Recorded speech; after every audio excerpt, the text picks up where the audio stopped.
Welcome, crafty friends, and as I hope you all know by now, because you've already watched Jessica and Kim's videos, the Makers with Heart this month are doing pattern 10 from Make It From Your Heart volume 5. And it's funny, on our meeting we were talking about doing something because we all love the Make It From Your Heart books, and I don't know who picked pattern 10, but I agreed to it. I figured I can do anything, they're all great. Well, it's coming out now as our videos are being released that we were all I think Jessica knew at the time that she was dreading this, and Julie and I have admitted that we kind of just agreed to it blind, but once we saw it, went, oh my.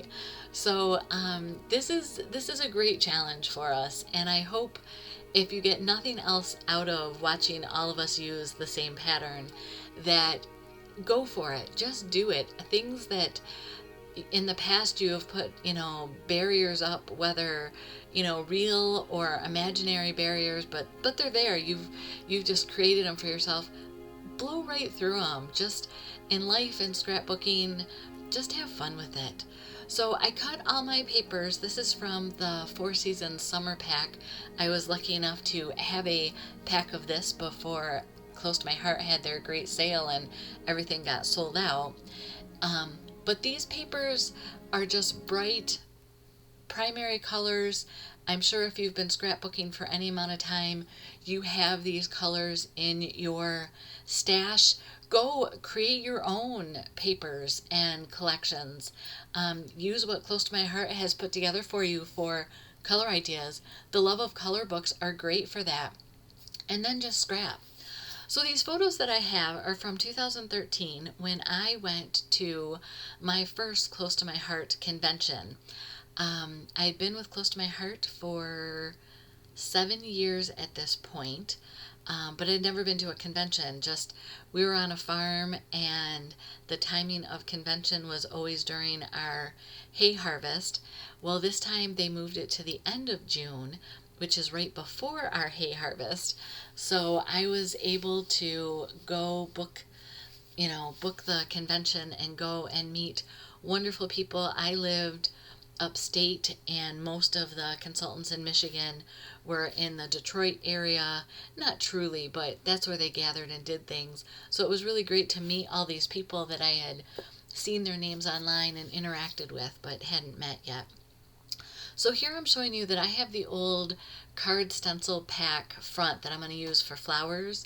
But if you don't have that kit, there are several stencils in the core book that would fulfill the same kind of need. I just wanted something floral to go with that flower paper from the Four Seasons summer pack. And I'm not going to be real precise or fussy with my stenciling, in the sense of I'm not going to tape it down. I'm okay if it I know that I'm not going to use all of it, so I can hold my hand to hold down the top of it. I don't necessarily need it to be all solid colors. I'm hoping as I use this sapphire ink that it has some gradations to it, that it's some dark, some lighter, some different edges to it. That's kind of my hope on this, and I've really found I am loving using stencils. When I first started with Close to My Heart, again back in 2006, they were kind of phasing out of stencils. In fact, I think they had phased out, and there were a few available as retired items online. And I was like, how would you use stencils? I don't understand this. Well, now that stencils have come back around again, I am loving them. They work for me. They add some interest. You can do that with stamps as well, but stencils just seem, I gravitate to them. They seem to be a fit for me, where other people can grab 6 different stamp sets and make their own little background like that. Stencils are my go-to. And the other thing that I'm learning about myself, I guess we're never too old to learn, is I like the new style of scrapbooking, or the new trend of not putting 4 photos, in the big 4x6 size on one layout, kind of really letting it have more open space and more interest with your papers. So to achieve that with my 4 photos I have for this double page layout, I'm going to use a flip flap, and I'm highlighting the people, and of course the Disney dessert for the banquet was fantastic. I mean, if you look, that strawberry was like the size of my fist. It was huge. So one of the things that's available now, the paper pack is kind of sold out, but will be coming back as soon as Close to My Heart gets them back in, is this Daisy stamp set. And I can't use it to show you, but I went online and with free clip art I found this Daisy stamp, and I just wanted to show you the steps that it takes to use the scan and cut to do all your fussy cutting for you. So here, any open areas that are on this clip art, I need to make sure that it's a solid line so that when I scan it into the scan and cut, it knows to cut the outside edge and not to go in and cut all of those inner veins and everything on the leaves or on the daisy itself. So just with a pencil, I kind of went around and made sure that I had closed any gaps that artistically had been left open. And then I'm just adding it to my mat, and I'm going to do direct cut and just have it right on the machine. I'm checking that it's black and white with a 12x6 scan frame. I could do the 12x12, but I just don't need to. It's just a matter of saving time. So here you can see it's scanning into the machine. One of the things that I found, and I didn't do it this time, is when I turn my lights off, I tend to get a better scan. It does better with my machine. But in this particular case, it's scanning all 3 of those images, the 2 daisies together, the single flower by itself, and those really delicate open leaves. So what I do next is just shrink my size of my mat, and then I'm going to go in and clean up any marks. But as you can see, it only had those 3 images, so there was nothing extra that I needed to clear up. So again, you just press OK, select cut, and start the cut. And that's really how easy it is to do direct fussy cutting with the scan and cut. One of the things that I'm going to do on this, because I use it on my layout, is if you like to have that edge or border around your images, the scan and cut allows you to do that with this direct cut feature, and I'm going to do that next. So after I get the daisies off the mat, I'm going to put down a piece of yellow cardstock that I'm going to create a shadow or a background for these daisies. And this little tool came with my scan and cut. It also, the SDX scan and cut has the technology that it figures out the depth of my paper, so I don't even have to change anything. So here what I'm doing is I'm adding an outline of 0.04 of that same scanned image that it did. So on the black and white print image where it just cut right directly on the line or just outside the line, now it's going to cut a 0.04 border or kind of expand that cut by 0.04. And I've seen some people do 0.04 around their image and then a 0.08 for another shadow, but see how it just pops up, and again it's just a direct cut. Those leaves were so delicate, but now putting them on that base, everything's just solid.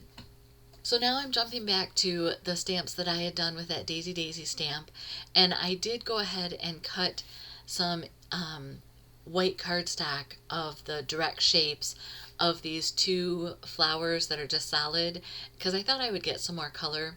If I had used my Misty and lined it up better, I wouldn't have that white edge on these, but I knew this wasn't gonna bother me. It wasn't gonna affect the look of my final project, so I was fine with that.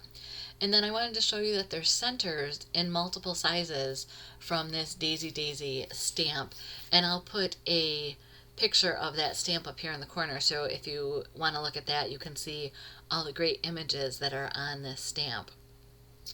Once I got all these done, you can see that I did the shadow, and one of time I forgot to do the expansion, and so it cut it out the same size as that stamp size.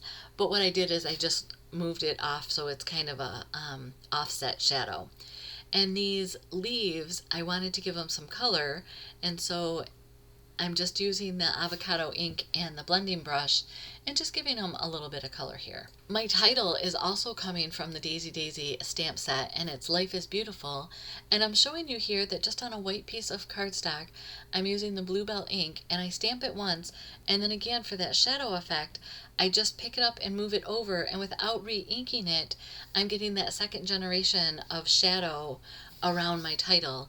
It's hard to see on camera, I apologize for that, but in real life, it's fantastic. So I did do a banner end on the side of my title banner here, and I'm just trying to figure out now how I want to put things down. I added foam tape to the back of the title. I have these bouquet of daisies. With so many colors in the papers, I'm kind of glad that the stamp set is a little calmer, that it's not overwhelming the page with too many colors, and that I was able to do those pink and green flowers as solids again to just kind of to help ease the eye and bring the focus into the photos here. And if you don't know, red and green are complementary colors to each other on the color wheel. So with all of the red in the shirts that we wore at convention, that's why I decided to do the green kind of as my accent color to pop off with the photos on this blue background. Now that I've used all of my stamped embellishments, I'm going to go back to the sticker sheet from the Four Seasons paper, and I don't always use these words, but I love seeing layouts that people have use these little words and sayings, and I'm going to get better at adding those. I know Jessica did some ink blending right on her page kind of as a background for her title, and I need to write that down and remember to use that because it's a brilliant technique that adds so much.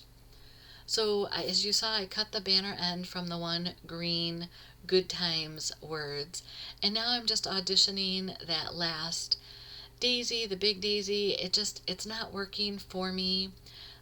So I'm going to pull that off to the side. There were these half circles of colors in red, green. I don't know if there was green, but in red, yellow, and blue.